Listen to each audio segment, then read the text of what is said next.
To start our introduction to differential equations, we're going to try to answer two questions.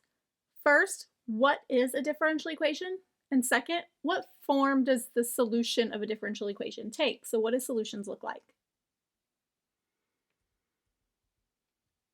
Let's start with what is a differential equation? Well, if we try to think it through and use just the words that we have, differential equation, well, that might tell us that it's an equation with a differential. Well, what exactly is a differential? A differential is this dx term or dy term that we see in calculus, and it means infinitesimal. It is used to represent something infinitesimally small. However, while this can be a great definition of a differential equation, it's not the one we're going to use the most often. We're going to think of a differential equation as an equation with a derivative. So we need an equation that contains a derivative. Something like this, dy dx is equal to 5x plus e to the y. We can see our derivative, which is made up of differentials. So this would be an example of a differential equation. It's any equation that involves derivatives. Now that we know what a differential equation is, let's start to think about the solutions. And let's try to relate that to things we know. So let's think of this equation, x plus 7 equal to 10.